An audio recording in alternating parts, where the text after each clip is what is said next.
লাউ শাকটা ধোয়া হয়ে গেছে, ধুয়ে রেখে দিয়েছি। দেখো এখানে কড়াইতে সর্ষের তেল দিয়ে দিয়েছি, গরম হচ্ছে, হয়েও গেছে। এবার আমি এখানে এই যে কেটে রেখেছি আলু ডুমো ডুমো করে, এটা দিয়ে দেবো ভাজতে। আগে তো আমি কুমড়ো শাকে পুঁই শাকে একদমই আলু দিতাম না, আলুটাকে যতটা পারি আমি অ্যাভয়েড করতে চাই। তো আজকে আর কুমড়ো শাকটা আমি লাউ শাকটা আমি করবো একটু অন্যভাবে। তুমি দেখো এইভাবেই করি আমি সাধারণত। তো তোমরা দেখো, দেখতে থাকো কীভাবে আমি করছি। তো আলুটাকে ভেজে তুলে নিই। তোমরা কে কীভাবে করো অবশ্যই জানাবে, তাহলে আমি একটু তোমাদের থেকে শিখতে পারবো, তোমাদের মতো করে করতে পারবো। কারণ আমি তো একরকমভাবেই করি, এইভাবেই করি যখনই করি। তো তোমরা যদি কিছু কিছু নতুন নতুন রেসিপি বলে থাকো, বলতে পারো আমাকে, তাহলে আমি নতুন নতুন স্বাদের খেতে পারবো তোমাদের স্টাইলে, কেমন? নাহলে আমার এই স্টাইল এক স্টাইলে মা দিদাদের সেই সাবেকি রান্না ওইভাবেই আমি করি। আচ্ছা, অনেককে দেখেছি আমি লাউ শাক তোমার ডালে ডালে অনেকে দেয়, জানি না ডালে কেমন লাগে, আমি কোনো দিন দিইনি। যেভাবে মা দিদারা করে এসছে আমি সেইভাবেই করি। তো আমার মা দিদা যেভাবে করে এসছে আমি সেইভাবেই করি, তাদের অনুসরণ করেই চলি। মা যতদিন ছিলেন বেঁচে, যেটা পারতাম না সাথে সাথে রান্নার ফাঁকেও জিজ্ঞাসা করে, এটা মা এটাকে কী ফোড়ন দিচ্ছ, ওটা কীভাবে করতে হবে, এইভাবে অনেক কিছু ডায়েরিতে লিখেও রেখে দিয়েছিলাম, কোন মাছে কী ফোড়ন দেয়, কীভাবে কী করে, কী মশলাপাতি সমস্ত কিছু।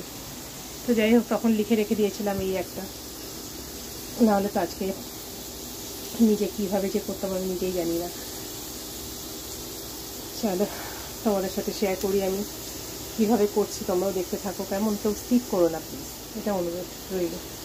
দেখো ভাজা হয়ে গেছে, আমি একটা সাইড করে রেখে দিয়েছি, কড়াই থেকে তুলছি না। এবার এই সাইডে যে তেলটা আছে এই তেলে দিয়ে দিচ্ছি সর্ষে ফোড়ন। সর্ষে ফোড়ন দিয়েই আমি কিন্তু চাপা দেব এই ঢালটা দিয়ে, নাহলেই সব ফুটতে শুরু করবে। ফোড়নটাও হয়ে গেছে, এবার আমি দেব এই যে নারকেলটা আমি কুড়িয়ে রেখেছি, এই নারকেলটা আমি দিয়ে দেবো। হাফ মালা নারকেল, নারকেলটার সাইজটাও খুব ছোট।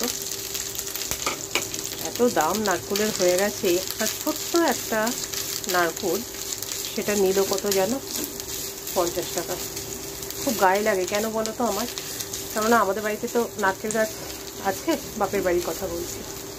তো আমরা কোনোদিন নারকেল কিনে খাইনি, মানে বিয়ের পরেও বহু বছর মা থাকা পর্যন্ত তো বটেই, তারপরেও আমরা অনেক বছর নারকেলই কিনিনি।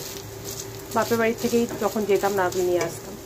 কিন্তু এখন কি হয়েছে, এখন তখন প্রচুর নারকেলও নষ্ট হতো, গাছটা বেরিয়ে একদম শুকিয়ে ভেতর টেতরগুলো একদম শুকিয়ে যেত, প্রচুর নারকেল নষ্ট হতো। কিন্তু আমাদের ওখানে নারকেলের দাম পাওয়া যায় না।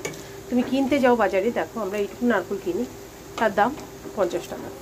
আমাদের বাড়িতে নারকেল হতো বিশাল বড় বড়, মানে দুটো হাত, মানে কি বলবো, এইরকম করে যদি আমি নিই দুটো হাত একসাথে থাবা, তো বুঝতে পারছো দুটো হাতে দিয়ে কতটা হবে, এরকম গোল করে। তো সেই রকম একটা বিশাল বিশাল নারকেল। তো এখন ভাই অত পেরে ওঠে না, ভাইকে ওই জন্য বলে দেওয়া হয়েছে তুই ইয়ে করবি, ডাব অবস্থাতে বিক্রি করে দিস। নারকেলে যখন দাম পাওয়াই যায় না, ডাবেও যে আমাদের বাড়ি থেকে যে জিনিসই তুমি নেবে, লেবু বলো, গন্ধরাজ লেবু বলো, পাতি লেবু বলো, আম বলো, কাঁঠাল বলো, বিলেতি আমরা যখন ছিল বিলেতি আমরা, যাই নেবে না কেন, কাঁঠাল বলো, এঁচড় বলো, যাই নেবে না কেন একদম দাম দেবে না কেউই। হ্যাঁ, মানে বিনা পয়সা দিয়ে দিতে পারলে খুব ভালো। তো যাই হোক, এখন ভাই ডাবে বিক্রি করে দেয়, তো যার ফলে এখন আর সেরকম একটা নারকেলটা পাওয়া যায় না। তো মাঝে মধ্যে যদি থাকে, আমরা গেলে ভাই থাকলে দিয়ে দেয় যে নিয়ে যা। তো সেই জন্য খুব গায়ে লাগে, এত দাম দিয়ে নারকেল কেনা, সত্যি যাদের নেই তার তো কিনতেই হয়, কিছু করার নেই। তো যাই হোক, দেখো নারকেলটা দিয়ে দিলাম, ভাজা ভাজা হয়ে যাচ্ছে আলুটার সাথে, সর্ষে ফোড়নের সাথে। হ্যাঁ, একবারে একটু লাল লাল করে ভেজে নেবো, খুব লাল না, একদম যে পুড়ে যাবে তা না, এরকম হালকা করে ভেজে নিচ্ছি, কেমন? আমি শাকে সাধারণত এক ফোড়ন নেই শাক রান্না করি, দুবার করে ইয়ে করি না, যে একবার শাক হয়ে গেল তারপর আলাদা করে আবার ফোড়ন দেওয়া, ওটা করি না। তো দেখো এবার আমার নারকেল ভাজাটা হয়ে গেছে। এর সাথে এবার আমি শাকটা দিয়ে দেবো। যে শাকটা ধুয়ে রেখে দিয়েছি, এবার আমি শাকটা দিয়ে দিচ্ছি।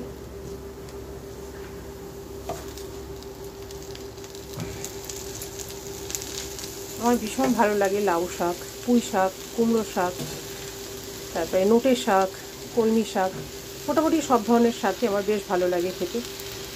তো শনিবার দিনই বলছিলাম যে তুমি কি লাউ শাক, কুমড়ো শাক এই সমস্ত দেখতে পাও না বাজারে, যদি পাও তাহলে একটু নিয়ে এসো। তো কোনো সময় কোনো কিছু মানে আমি বললে আমি দেখেছি, যাই বলি না কেন কখনোই মানে ইয়ে করে না, যেভাবে হোক খুঁজে পেতে নিয়ে চলে আসে। তো নিয়ে চলে এসছে রোববারই, শনিবার বলেছি রোববারই নিয়ে চলে এসছে লাউ শাক।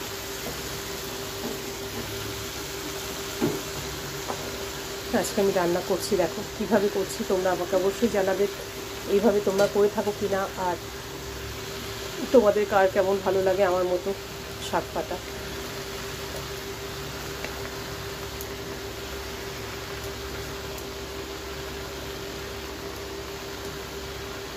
আমরা কিন্তু সেই সাবেকির মতো এখনও সাবেকি আনাতে এখনও কিন্তু রান্না করি, কিন্তু এখনকার ছেলেমেয়েরা জানি না কতটা কী রান্না তারা জানে, আর জানলেও তারা তাদের পছন্দ মতো আজকাল যেসব মুখরোচক রান্না হয় সেগুলিই কিন্তু তারা কিন্তু বেশি করে থাকে। তো ওরা আজকাল নিজেদের পছন্দ মতো যেটা ভালো লাগবে, দেখো ডাল ফাল রান্না করতে পারবে না, কিন্তু পিৎজা করতে বলো, বিরিয়ানি করতে বলো, ফ্রাইড রাইস করতে বলো, পোলাও করতে বলো, এই সমস্ত মাংসের নানান রকম আইটেম, হ্যাঁ এই সমস্ত কিন্তু ওরা ভালোই পারে আমাদের থেকে। তো যাই হোক, তো এগুলোও তো একটু খেতে হবে, শুধু তো ওইসব খেলে চলবে না, তাই না? শরীরের জন্য তো এই সমস্ত জিনিসও দরকার। তো যাই হোক, আমাদের এইসব রান্নাগুলো দেখে দেখে যারা জানো না তারা অন্তত একটু ট্রাই করো। দেখো লবণ, চিনি, হলুদ তিনটেই আমি দিয়ে দিয়েছি, দিয়ে এবার ভালো করে নাড়াচাড়া করব। লঙ্কা দিয়ে দিচ্ছি, 5টা কাঁচা লঙ্কা দিয়ে দিলাম, লঙ্কাগুলো মারাত্মক ঝাল তার জন্য বেশি দিচ্ছি না। তো এবার ভালো করে একটু নেড়ে চেড়ে নিয়ে আমি ঢাকা দিয়ে দেবো। ঢাকা দিলে শাক থেকেই কিন্তু জল ছেড়ে দেবে, যেহেতু লবণ দেওয়া আছে। তারপরে ঢাকা যেই দেবো জলটা ছেড়ে দেবে, মোটামুটি সেই জলেই অর্ধেক হয়ে যাবে রান্না, অনেক সময় পুরোও হয়ে যায়। নেহাত যদি জল লাগে তখন আমি আবার একটু জল দিয়ে দেবো, ঠিক আছে? দেখো শাকটা এতক্ষণ ঢাকা দিয়ে রান্না করেছিলাম, কিন্তু সবুজটা কিন্তু একদম সেম আছে। কেন বলো তো? প্রথমেই আমি চিনি দিয়ে দিয়েছিলাম, দেখেছিলে। পরে যদি মিষ্টির জন্য দরকার, মিষ্টি তো একটু হবেই, শাকে দিতেই হবে, কিছু করার নেই। একটু পরে আমি দেখব কতটা কি হয়েছে, তারপরে চিনি যদি লাগে আবার দেব। তো প্রথমেই চিনিটা দেওয়ার কারণ হচ্ছে কিন্তু এই সবুজটা সুন্দরভাবে বজায় থাকে।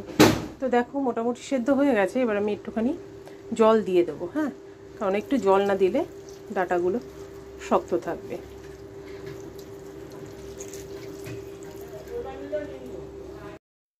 শাকটা কিন্তু হয়ে গেছে, তোমরা দেখে নাও কেমন হয়েছে। দেখতে পাচ্ছ সবুজ জিনিসটা কিন্তু একদম সবুজ রয়েছে, শাকটা কোনো রকম কালার চেঞ্জ হয়নি। তো এই জন্যই আমি বলি, যখন যে কোনো সবুজ জিনিস রান্না করবে তখন তার মধ্যে একটু চিনি অবশ্যই ফেলে দেবে।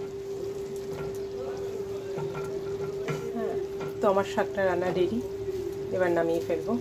তো ভালো লাগলে অবশ্যই লাইক, কমেন্ট, শেয়ার করে সাবস্ক্রাইব করে পাশে থাকবে। আর তোমরা কে কীভাবে করো বলেছি অবশ্যই আমাকে জানাবে। আর এইভাবে একবার প্লিজ করে দেখো, অসাধারণ টেস্ট হয়।